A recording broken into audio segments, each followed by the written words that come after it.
नमस्कार. आजच्या या खास विश्लेषणात सर्वांचे स्वागत आहे. आज आपण एका अतिशय रंजक आणि महत्त्वाच्या विषयावर बोलणार आहोत. पिढ्यानपिढ्या चालत आलेल्या काही साध्या सुवर्ण नियमांचे एका आधुनिक आणि अत्यंत प्रभावी जीवनशैलीच्या आराखड्यात कसे रूपांतर करता येईल हे आपण आज पाहणार आहोत. चला तर मग वेळ न घालवता थेट सुरू करूया. सगळ्यात आधी एक अगदी पायाभूत प्रश्न पडतो.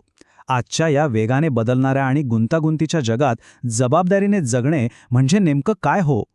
साध्या, जुन्या आणि नेहमीच्या वापरातील या पारंपरिक म्हणी खरोखरच आपल्याला एक भक्कम चौकट कशी देऊ शकतात? या साध्या वाटणाऱ्या वाक्यांमधलं जीवनाचं किती मोठं तत्वज्ञान दडलंय हेच आपल्याला आज समजून घ्यायचं आहे.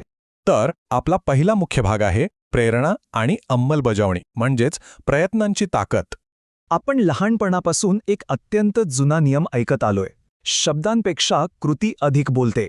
अगदी खरंय. हे वाक्य अगदी स्पष्ट करतं की माणसाच्या प्रत्यक्ष कृतींना त्याच्या केवळ मोठ्या मोठ्या शाब्दिक दाव्यांपेक्षा खूप जास्त वजन असतं. नुसत्या गप्पा मारण्यापेक्षा प्रत्यक्षात काहीतरी करून दाखवणं हेच जगाच्या दृष्टीने नेहमी जास्त मोलाचं असतं. थोडक्यात सांगायचं तर माणूस काय बोलतो यापेक्षा तो प्रत्यक्षात काय करतो हे जास्त महत्त्वाचं ठरतं. जबाबदार जीवनाचं खरं मोजमाप हे आपल्या कृतीवरच अवलंबून असतं. केवळ सिद्धांतांवर चर्चा करून चालत नाही, तर ते विचार प्रत्यक्षात उतरवणं गरजेचं आहे. आजच्या काळात नुसत्या कल्पना असून फायदा नाही, तर त्या अंमलात आणणं हीच यशाची खरी गुरुकिल्ली आहे.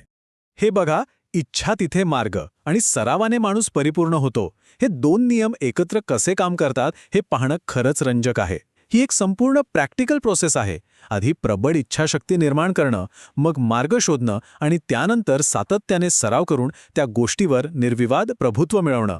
कोणतीही नवीन सवय किंवा कौशल्य आत्मसात करताना हाच क्रम सगळ्यात जास्त उपयोगी पडतो. आता वळूया आपल्या दुसऱ्या भागाकडे, रणनीती आणि परिणाम, पुढचा विचार करणे.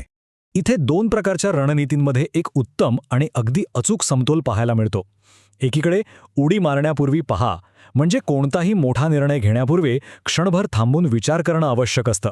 तर दुसरीकडे वेळेवर घातलेला एक टाका पुढचे 9 टाके वाचवतो. म्हणजे एखादी समस्या मोठी होण्यापूर्वीच ती सोडवण्यासाठी तात्काळ कृती करणंही तितकंच गरजेचं असतं. एका बाजूला संयम तर दुसऱ्या बाजूला वेग. आणि म्हणूनच म्हटलंय, पेरावे तसे उगवते. हा विचार मानवी वागणुकीतील कारण आणि परिणाम यांचा अटल नियम मोठ्या ताकदीने अधोरेखित करतो. जसं बीज पेरू तशीच फळं मिळतील, हा निसर्गाचा नियम माणसाच्या कृतींनाही तंतोतंत लागू पडतो. याचाच सरळ अर्थ असा की आपल्या कृतीचंच आपले परिणाम ठरवतात. आपण घेतलेला प्रत्येक लहान मोठा निर्णय आपल्या भविष्याची दिशा ठरवत असतो. शेवटी आपणच स्वतःच्या निवडीच्या आधारावर स्वतःचं आयुष्य घडवत असतो. आपलं आजचं कर्मच आपलं उद्याचं भविष्य ठरवतं. आता येऊया आपल्या तिसऱ्या भागाकडे, खरा पाया, मूळ मूल्य आणि अमूर्त गोष्टी. इथे हे लक्षात ठेवणं अत्यंत आवश्यक आहे की वेळ ही जीवनातील सर्वात मौल्यवान आणि कधीही परत न मिळवता येण्याजोगी संपत्ती आहे. वेळ आणि लाटा कोणाचीही वाट पाहत नाहीत. वेळ कधीच थांबत नाही. त्यामुळे वेळेचा शहाणपणाने आणि त्वरित वापर करणं हे प्रत्येकासाठी अपरिहार्य आहे. आता शारीरिक स्वास्थ्य आणि आर्थिक संपत्ती यांच्यातला फरक पाहूया. आरोग्य हीच संपत्ती आहे, हा सुवर्ण नियम आपण नेहमी ऐकतो.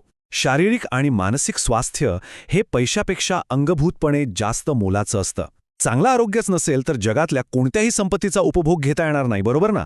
त्यामुळे आरोग्याला नेहमीच सर्वोच्च प्राधान्य असायला हवं. आणि हा पुढचा मुद्दा, प्रामाणिकपणा हे सर्वोत्तम धोरण आहे, याच्याशी थेट जोडला जातो. सत्य आणि प्रामाणिकपणा हा कोणत्याही चिरस्थायी यशाचा भक्कम पाया आहे. खोटेपणा कदाचित तात्पुरतं यश देऊ शकेल, पण पाया नसलेली इमारत जशी कोसळते तसंच खोट्यावर उभं असलेलं यश कधीच टिकत नाही. खऱ्या अर्थाने दीर्घकालीन आणि जबाबदार यशासाठी सत्य हेच सर्वोत्तम साधन आहे. आणि हा शेवटचा नियम आपल्याला वैयक्तिक जबाबदारीकडून समूहाच्या अफाट शक्तीकडे घेऊन जातो. एकटेतच बळ आहे, ही केवळ एक म्हण नसून ती मानवी प्रगतीची आणि सामाजिक विकासाची खरी ताकद आहे. एकत्र काम केल्याने आपली ताकद खऱ्या अर्थाने वाढते. सहकार्य आणि परस्पर पाठिंब्यामुळे मानवी क्षमता अनेक पटींनी वाढते. जे एखादा माणूस एकटा साध्य करू शकत नाही, ते अनेक जण एकत्र आल्यावर अगदी सहज आणि प्रभावीपणे शक्य होतं.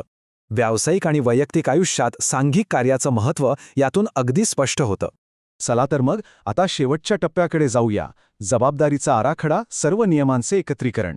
आत्तापर्यंत आपण जे काही पाहिलं ते थोडक्यात सांगायचं झालं तर प्रेरणा, रणनीती आणि खरा पाया हे सर्व घटक वरवर पाहता वेगळ्या वाटणाऱ्या या म्हणींना एका अत्यंत उपयुक्त आणि दैनंदिन जीवनात वापरण्यायोग्य आराखड्यात बांधतात.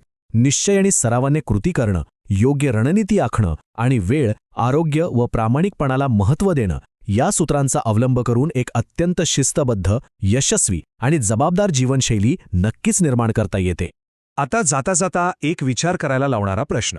हे सगळं सखोल विश्लेषण पाहिल्यानंतर उद्या सकाळी घेतला जाणारा पहिला निर्णय यापैकी कोणत्या सुवर्ण नियमावर आधारित असेल? या कालातीत रणनीतींपैकी एकाचा वापर करून स्वतःच्या जीवनाला एक योग्य आणि सकारात्मक दिशा देण्याचा प्रयत्न नक्कीच व्हायला हवा. केवळ ऐकणं पुरेसं नाही, तर त्याची अंमलबजावणी करणं जास्त महत्त्वाचं आहे. आजच्या या विश्लेषणात सहभागी झाल्याबद्दल खूप खूप धन्यवाद.